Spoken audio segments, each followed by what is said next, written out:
नमस्कार, आर्य न्यूज देख रहे हैं आप। मैं हूं आपके साथ पल्लवी सिंह। रुक करेंगे मध्य प्रदेश और छत्तीसगढ़ की कुछ बड़ी खबरों की ओर।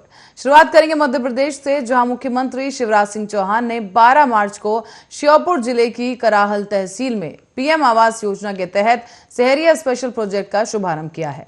केंद्रीय कृषि और किसान कल्याण मंत्री नरेंद्र सिंह तोमर भी इस कार्यक्रम में विशेष रूप से उपस्थित रहे और मुख्यमंत्री चौहान कार्यक्रम में लगभग 11 करोड़ रुपए के विकास कार्यों का लोकार्पण और 138 करोड़ रुपए के विकास कार्यों का भूमि पूजन करते नजर आए।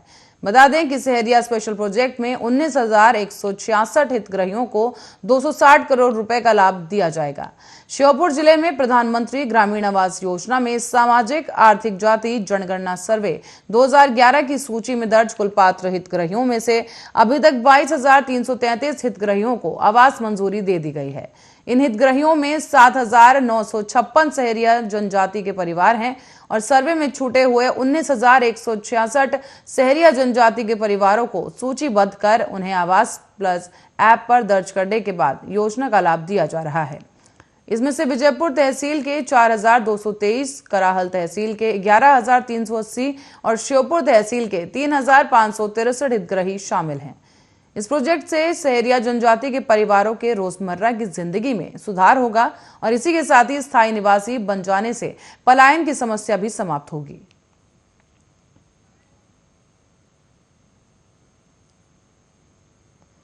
तो वहीं मध्य प्रदेश के गृह मंत्री नरोत्तम मिश्रा ने लखनऊ में रहने वाले शायर मुनव्वर राणा को एक सलाह दी है। उन्होंने कहा कि वो यूपी छोड़ने की मंशा छोड़ दे। उनका कहना है कि उत्तर प्रदेश में अब योगी राज्य है, राम राज्य है। राम राज्य में सबको स्थान होता है, इसीलिए उन्हें वहीं रहना चाहिए। मुनव्वर राणा ने दरअसल पिछले साल कहा था कि अगर उत्तर प्रदेश में बीजेपी की सरकार बनती है और योगी सीएम बनते हैं तो वो यूपी छोड़कर चले जाएंगे। उनके इसी बयान को लेकर अब बीजेपी ने उनकी काफी आलोचना भी की थी। तो वहीं उत्तर प्रदेश विधानसभा चुनाव के नतीजे गुरुवार को सामने आए, जिसमें प्रदेश की 403 सीट वाली विधानसभा में बीजेपी ने 255 सीटें अपने नाम की। योगी आदित्यनाथ दोबारा मुख्यमंत्री बनने वाले हैं और राणा के बयान को लेकर अब मध्य प्रदेश के गृह मंत्री से पूछा गया था कि अब राणा क्या करेंगे। उन्होंने कहा क्या करना चाहिए। इस सवाल पर मिश्रा ने कहा कि उत्तर प्रदेश में योगी आदित्यनाथ जी के नेतृत्व में राम राज्य है। राम राज्य में सभी को स्थान होता है। मुनव्वर राणा से प्रार्थना है कि आप बेहतरीन शायर हैं, राष्ट्र की मुख्य धारा में आइए और आराम से रहिए। मुनव्वर राणा की बेटी उरुसा राणा ने भी चुनाव लड़ा था। कांग्रेस ने उन्हें उन्नाव जिले से पूर्वा सीट से टिकट दिया था। उरुसा ने 1,876 वोट हासिल किए और वहां पर 2,608 वोट नोटा को मिले। ये सीट बीजेपी ने पहली बार जीती है। शायर मुनव्वर राणा ने यह कहा था कि अगर यूपी में योगी सरकार बनी तो पलायन कर लूंगा। उन्होंने एआईएमआईएम के प्रमुख असदुद्दीन ओवैसी पर भी निशाना साधा था। उन्होंने कहा था कि यूपी के मुस्लिमों में अगर जरा सी भी अक्ल होगी तो वो ओवैसी को वोट नहीं डालेंगे। हालांकि उत्तर प्रदेश विधानसभा के चुनाव परिणाम आ जाने के बाद मुनव्वर राणा ने अपने बयान पर मीडिया से बात नहीं की है। उनका फोन नंबर भी बंद है। और वहीं भोपाल में रहने वाले मशहूर शायर मंजर भोपाली ने मुनव्वर राणा को भोपाल आकर रहने की ही सलाह दी। उन्होंने कहा था कि मुनव्वर राणा के लिए उनका फार्म हाउस खुला है। इसी के साथ ही उन्होंने राणा को बयानबाजी कम करने की सलाह भी दी थी। उनका ये कहना था कि शायर का काम मोहब्बतें बांटना है, उसे वही करना चाहिए।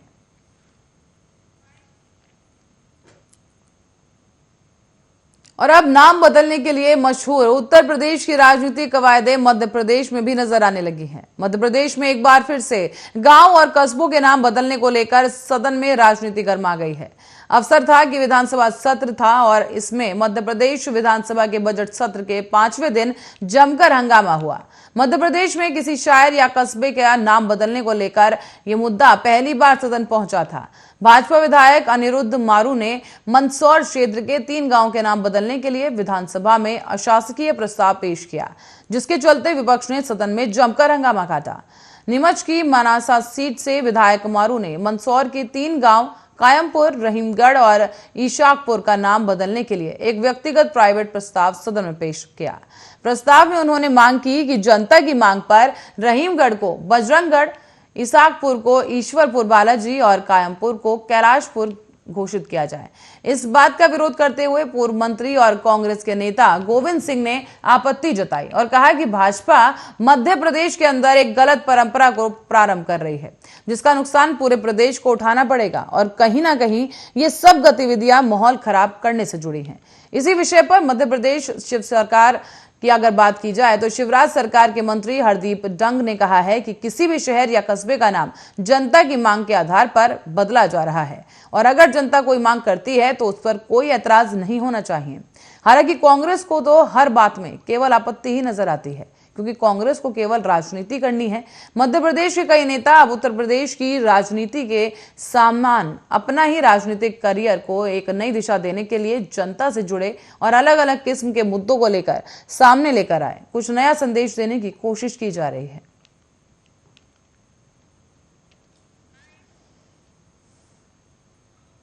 अब बात करें मध्य प्रदेश के आम बजट की, तो आम बजट में सब कुछ हरा हरा नहीं बल्कि बहुत कुछ ग्रे भी नजर आया।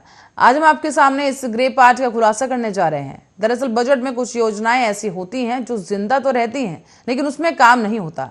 इन्हीं के लिए बजट में सिर्फ टोकन राशि दी जाती है। राज्य की अनेक सिंचाई परियोजनाओं, सड़क, पुलों के साथ विधायकों और सांसदों की कई डिमांड्स की योजना पर इस बार में बजट में सिर्फ टोकन राशि दी गई है। दरअसल शिवराज सरकार के साल 2022 और 23 के बजट को गौर करिए देखा जाए तो फिर पता चलता है कि गांव को करीब 709 सड़कें और 88 पुलों के निर्माण के लिए प्रतीक के तौर पर सिर्फ 1000 रुपए का प्रावधान किया गया है। यही स्थिति 31 सड़कों की मरम्मत, 111 मुख्य जिला मार्गों के अपग्रेडेशन और 14 विश्राम भवनों, विश्राम गृह और केंद्रीय सड़क निधि से बनने वाली 20 सड़कों की भी है। ऐसे में जल संसाधन विभाग के 28 की बात की जाए तो 88 सिंचाई प्रोजेक्ट ऐसे भी हैं जिनका नाम इसमें शामिल है, जिनका काम इस साल शुरू नहीं हो पाएगा। सभी विभागों में अधिकारी कर्मचारी को अच्छा काम करने पर मिलने वाला मुख्यमंत्री उत्कृष्टता पुरस्कार इस साल नहीं दिया जाएगा। इस मद में भी टोकन के तौर पर 1000 रुपए ही रखे गए हैं। सरकार ने इस साल 40,916 करोड़ रुपए का कृषि बजट पेश किया। ये पिछले साल से 15% ज्यादा है। ये 2021-22 में यहाँ 35,353 करोड़ रुपए था और कांग्रेस सरकार की कर्ज माफी योजना और पिछली शिवराज सरकार द्वारा लाई गई भवांतर योजनाओं को बंद नहीं किया गया है। इसी के लिए इन योजनाओं में कुछ राशि का प्रावधान है। हालांकि फसल बीमा योजना के लिए वित्तीय वर्ष 2022-23 में 45 करोड़ रुपए का ही प्रावधान किया गया। और छत्तीसगढ़ के बलौदाबाजार जिले में एक महिला बाल विकास विभाग द्वारा मुख्यमंत्री कन्या विवाह का आयोजन किया गया है। मुख्यमंत्री कन्या विवाह में 17 जोड़ी कन्याओं की शादी महिला बाल विकास परियोजना द्वारा कराई गई है। तो वहीं मुख्यमंत्री के इस महत्वाकांक्षी योजना के तहत छत्तीसगढ़ के गरीब परिवार की बेटियों की शादी शासन द्वारा हर साल कराई जाती है। वहीं आपको ये भी बता दें कि विधायक चंद्रदेव राय ने मुख्यमंत्री कन्या विवाह में शामिल होकर इन बेटियों को आशीर्वाद दिया और बताया कि इस शादी में शामिल होने पर प्रत्येक जोड़े को 25-25 हजार रुपए का शासन द्वारा इनाम दिया जाएगा। इसके साथ ही इस दौरान विधायक के साथ क्षेत्र के जनप्रतिनिधियों और महिला बाल विकास अधिकारी LR कच्छप ने शर्मा जो हैं वो बंजारे और आसपास के लोग भारी संख्या में यहां पर उपस्थित रहे।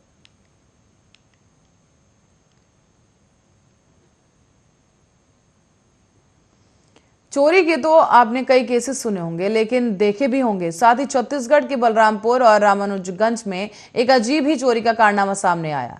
यहाँ पर शातिर चोरों ने किसी आम आदमी का नहीं बल्कि एक SDM के घर में डाका डाला है। चोरों ने रात को SDM के घर में जाकर उनके बेडरूम का दरवाजा बाहर से बंद किया और चोरी की घटना को अंजाम दिया। इसी के साथ ही चोर वहां से खाने पीने का सामान लेकर उड़े। इसके साथ ही इस पूरे मामले को लेकर SDM ने पुलिस में शिकायत दर्ज की और पुलिस ने एक नाबालिग को इस मामले में पूछताछ के लिए पकड़ा। छत्तीसगढ़ के बलरामपुर और रामनगरगंज में कुसुम थाना क्षेत्र के कुसमी क्षेत्र के SDM अजय किशोर लकड़ा ने सरकारी बंगले में बीती रात चोरी की वारदात का खुलासा किया। उन्होंने बताया कि SDM लड़का बताया कि बीती रात को करीब 3 से 4 बजे के बीच उनके घर में किचन की खिड़की में लगे लोहे की रॉड को हटाकर चोर घर के अंदर दाखिल हुए। इसके बाद उन्होंने घर के बेडरूम की कुंडी को बाहर से बंद किया और फिर घर में रखा खाने पीने का सामान लेकर फरार हो गए। इतना ही नहीं बल्कि चोरों ने घर की घर में खड़ी मोटरसाइकिल की बैटरी को भी निकालने की कोशिश की, लेकिन वो निकाल नहीं पाए। जब एसडीएम की सुबह 5 बजे नींद खुली तो उन्हें इस चोरी की जानकारी हुई। उन्होंने देखा कि बेडरूम का दरवाजा बाहर से बंद था। इसके बाद उन्होंने फोन करके अपने ड्राइवर को बुलाया तो उसने दरवाजा खोला और फिर बंगले में देखा गया तो काफी सामान बिखरा हुआ मिला।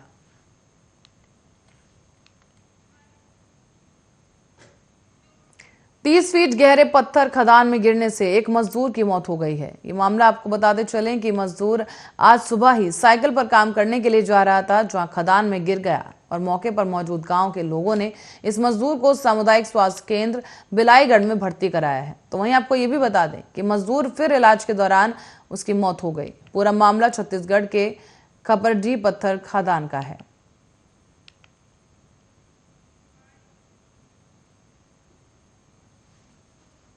और शादी का झांसा देकर 2 साल से लगातार एक युवती के साथ दुष्कर्म करने वाले आरोपी शेख अब्दुल के ऊपर एफआईआर दर्ज की गई है। यह मामला शिवरी नारायण थाना क्षेत्र का है, जहां पीड़िता युवती ने रिपोर्ट दर्ज कराई कि उसके साथ शेख अब्दुल नाम के इस युवक ने शादी का झांसा देकर उसका शारीरिक शोषण किया है। जब पीड़ित युवती ने आरोपी शेख अब्दुल से शादी की बात कही तो आरोपी द्वारा गोल मटोल जवाब देकर बात को टाल दिया गया। जब पीड़ित युवती ने शादी की बात कही तो पीड़िता को आरोपी द्वारा जान से मार देने की धमकी भी दी गई, जिससे युवती काफी डर गई और शारीरिक और मानसिक रूप से काफी प्रताड़ित महसूस करने लगी। तो वहीं इस पूरे मामले को लेकर पीड़ित युवती ने आरोपी के विरुद्ध शिवरी नारायण थाने में एक रिपोर्ट दर्ज कराई है।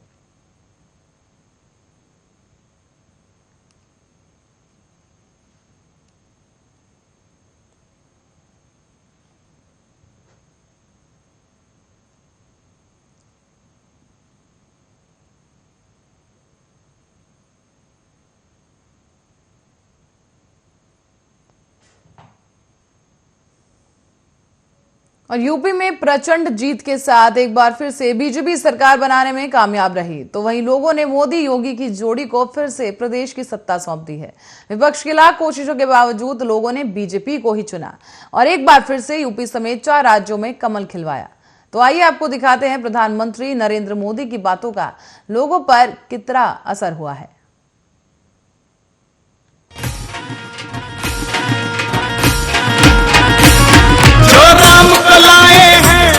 हम उनको लाएंगे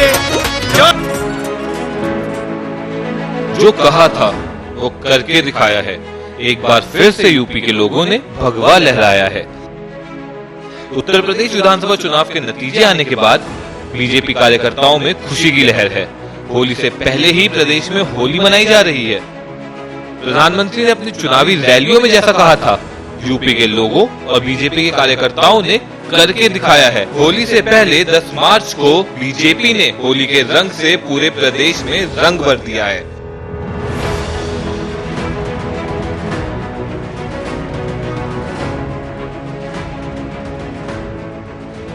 यूपी चुनाव के हर चरण में लगातार यही दिखाई दे रहा है।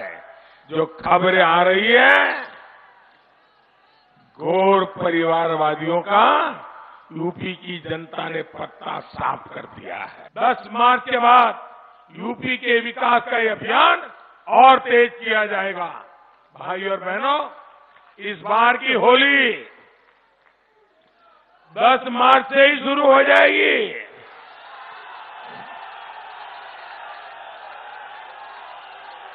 पूरा यूपी 10 मार्च को ही रंगे वाली होली मनाने वाला है।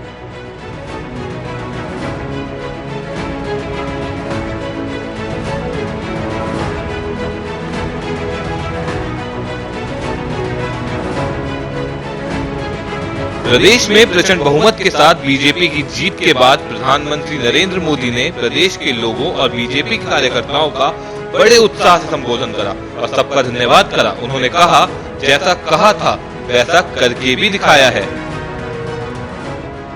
चुनाव के दौरान भाजपा के कार्यकर्ताओं ने मुझसे वादा किया था, इस बार होली 10 मार्च से ही शुरू हो जाएगी। हमारे हमारे कर्मठ कार्यकर्ताओं ने ये विजय ध्वज फहरा करके इस वायदे को पूरा करके दिखाया है। मैं भाजपा के सभी कार्यकर्ताओं की भूरी भूरी प्रशंसा करूंगा, जिन्होंने दिन रात देखे बिना इन चुनावों में कड़ी मेहनत की। हमारे कार्यकर्ता जनता जनार्दन का दिल जीतने में, जनता जनार्दन का विश्वास जीतने में सफल रहे।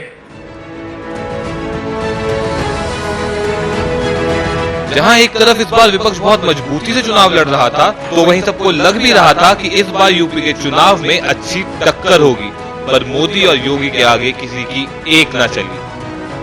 और उत्तर प्रदेश में बीजेपी पूरी बहुमत के साथ एक बार फिर से सरकार बनाने में कामयाब रही।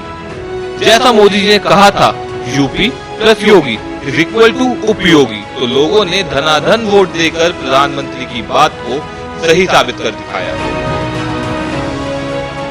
आज जब उस माफिया पर बुलडोजर चलता है,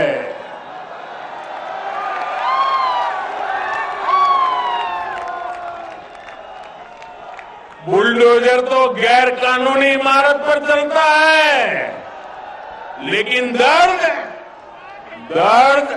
उसको पालने पोसने वालों को होता है। तभी आज पूरे यूपी की जनता कह रही है, यूपी प्लस योगी बहुत है उपयोगी।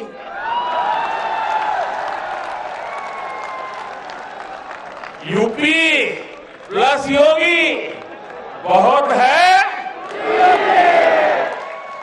यूपी प्लस योगी, यूपी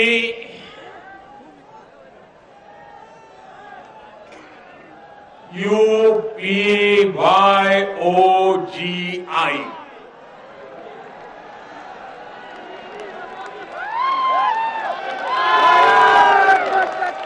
यूपी प्लस योगी बहुत है उपयोगी।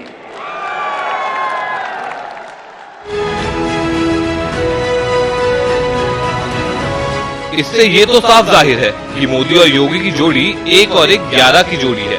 लोगों में अभी भी मोदी और योगी की लहर कितनी है, इन चुनाव के नतीजों से ये साफ समझा जा सकता है। लेकिन अब देखना ये होगा कि 2024 के चुनाव में इन दोनों दिग्गजों की जोड़ी क्या कमाल करके दिखाएगी।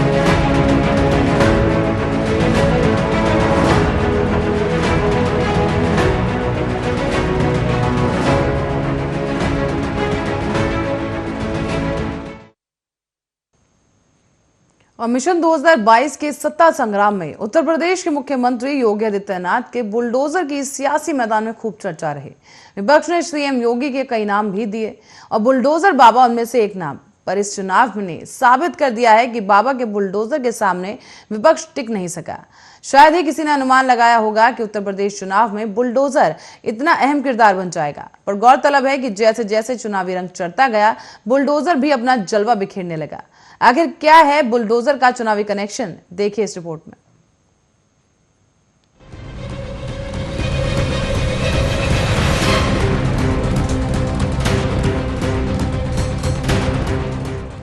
उत्तर प्रदेश के चुनाव पर देश की नजर हमेशा ही टिकी रहती है और इस बार का उत्तर प्रदेश का विधानसभा चुनाव 2024 में होने वाले लोकसभा चुनाव का सेमीफाइनल माना गया।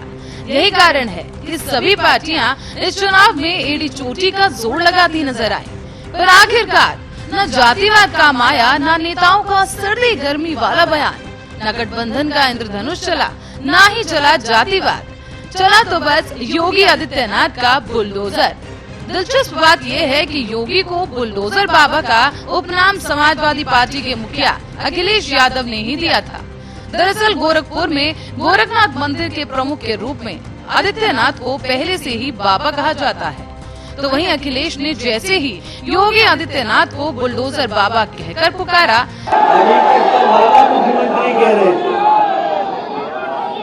लेकिन पत्रकार साथियों आपने अखबार पढ़ा होगा, अंग्रेजी का सबसे प्रतिष्ठित अखबार है। अभी जिन साथियों ने अखबार पढ़ा होगा अंग्रेजी का, अभी गांव में नहीं पहुंचा होगा, लेकिन हमारे पत्रकार साथी जानते होंगे कि जो मुख्यमंत्री दूसरों का नाम बदलते थे, जगहों का नाम बदलते थे, रंग बदल के अपना काम बताते थे, इस बार अंग्रेजी के एक प्रतिष्ठित अखबार ने उनका भी नाम बदल दिया। उनका नया नाम रखा है बाबा बुलडोजर। ये मैंने नहीं रखा है, पत्रकार साथियों ये गलती मत करना, ये नाम मैंने नहीं रखा है। मैंने अंग्रेजी का अखबार पढ़ा सुबह और इतना अच्छा लगा कि जो दूसरों का नाम बदलते थे इस बार उनका नाम भी बदल गया। आपने देखा होगा बीजेपी के नेता ABCD सीख के आ रहे हैं आजकल, जो कभी हम लोग बचपन में सीखते थे, A फॉर ये, B फॉर ये, C फॉर ये। इधर बीजेपी वाले बहुत सीख रहे हैं ABCD, इसलिए हम उन्हें कहना चाहते हैं कि काका चले गए तो बाबा भी चले जाएंगे, बाबा को भी कोई नहीं बचा पाएगा। बीजेपी ने इसे अपने पक्ष में ही कर लिया। भाजपा ने अखिलेश यादव के इस तंज को आड़े हाथों लिया और इसे योगी आदित्यनाथ के सख्त कानून व्यवस्था बनाए रखने के सुशासन से जोड़ दिया गया। एक नया शोध किया और मैंने वहाँ एक बुलडोजर बनवाया। हमारे नए लड़के जानते होंगे, मैंने उसमें आर्टिफिशियल इंटेलिजेंस का उपयोग किया और मैंने उसको जिम्मेदारी दी वो कितने पेशेवर माफिया हैं, अपराधी हैं, इनको ढूंढ ढूंढ करके इनके घरों को ढूंढो। इन्होंने उत्तर प्रदेश की पूरी जांच छुपाई है, वहां पर बुलडोजर चला करके उसको निकालो और उत्तर प्रदेश का विकास करो। इतना ही नहीं बल्कि पार्टी ने इस जुमले को खूब निभाया और खूब भुनाया भी। और पूरे चुनाव प्रचार के दौरान मुख्यमंत्री योगी आदित्यनाथ बुलडोजर बाबा कहलाने लगे। चुनाव तो चुनाव, परिणाम के सामने आने पर भी भाजपा समर्थक और कार्यकर्ताओं ने बुलडोजर पर ही अपना विजय रथ निकाल दिया। बहरहाल आपको बता दें कि इस चुनाव में बुलडोजर सख्त कानून व्यवस्था लागू करने और माफियाओं पर एक सरकारी जमीन को बुलडोजर की मदद से गुंडों और माफियाओं के हाथों से मुक्त कराया गया। माना जा रहा है कि योगी आदित्यनाथ सरकार की जीत में सुशासन और सुरक्षा के मुद्दे को सबसे बड़ा योगदान के रूप में माना गया और बुलडोजर इसका निशान बन गया। देखते ही देखते भाजपा की हर रैली में ये नारा गूंजने लगा, यूपी की मजबूरी है, बुलडोजर जरूरी है। तो वहीं गुरुवार को जब चुनावी नतीजे आए और भाजपा की जीत की तस्वीर साफ होने लगी तो ट्विटर पर बुलडोजर इज बैक ट्रेंड करने लगा। पूरे चुनाव में बुलडोजर की चर्चा इतनी तेजी से हुई कि चुनावी सभाओं में बुलडोजरों की प्रदर्शनी लगने लगी। महाराजगंज जिले के निचलौल में योगी आदित्यनाथ की जनसभा में गेरुआ रंग में सजाकर बुलडोजर भी लाया गया, जिसने लोगों का ध्यान अपनी ओर खूब खींचा। योगी आदित्यनाथ ने भी बुलडोजर को देखते ही मौके का फायदा उठाया और कहने लगे, बुलडोजर हाईवे भी बनाता है, बाढ़ रोकने का काम भी करता है, साथ ही माफियाओं से अवैध कब्जे को भी मुक्त कराता है। बहरहाल भारतीय जनता पार्टी ने प्रदेश में दूसरी बार वापसी की है और भाजपा की इस ऐतिहासिक जीत से भाजपाई गदगद है। प्रदेश में जबरदस्त जश्न का माहौल है और भाजपा समर्थक हर जगह बुलडोजर के साथ जश्न में डूबे नजर आए और भाजपा ने प्रदेश में कुल 273 सीटों पर जीत दर्ज की। तो वहीं समाजवादी पार्टी ने 125 सीटों पर विजय का तिलक लगाया है, जबकि बसपा ने 1 और कांग्रेस ने 2 और राजा भैया की जनसत्ता दल ने 2 सीटों पर जीत हासिल की। Special report Arya news.